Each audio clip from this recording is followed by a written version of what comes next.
আসসালামু আলাইকুম everyone, this is Cynthia, আপনারা দেখছেন সিনথিয়াস কিচেন। আজকে আমি আপনাদেরকে মজাদার এগ মোমো তৈরি করে দেখাবো।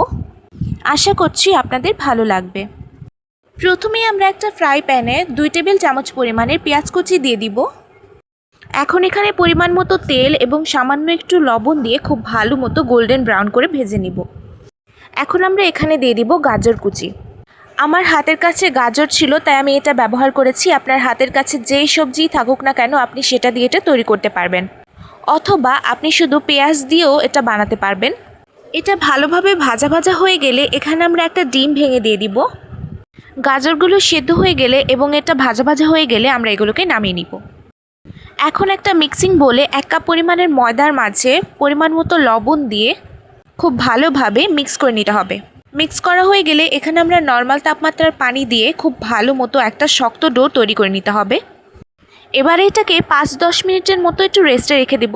5-10 মিনিট পর এটা থেকে ছোট ছোট লেচি কেটে নেব। এবার একটা লেচি থেকে আমরা রুটি তৈরি করে নিব।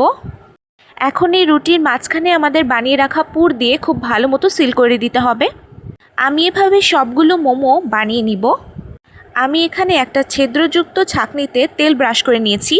এখন এখানে আমাদের বানিয়ে রাখা মোমোগুলো দিয়ে দিব। এখন একটা হাঁড়িতে পর্যাপ্ত পরিমাণের পানি দিয়ে ওপরে এই ছাঁকনিটা দিয়ে ঢেকে 10 মিনিটের জন্য ভাপে স্টিম করে নিতে হবে। আমার এটা হয়ে গেছে, এখন আমি এটাকে নামিয়ে নিব। ব্যাস, তৈরি হয়ে গেছে অসাধারণ স্বাদের এগ মোমো। আপনারা অবশ্যই এটা বাসায় ট্রাই করবেন এবং আমার ভিডিওটা যদি ভালো লেগে থাকে তাহলে অবশ্যই একটা লাইক দিয়ে দিবেন। আজ এই পর্যন্তই। পরবর্তীতে অন্য কোনো রেসিপি নিয়ে হাজির হব। আল্লাহ হাফেজ।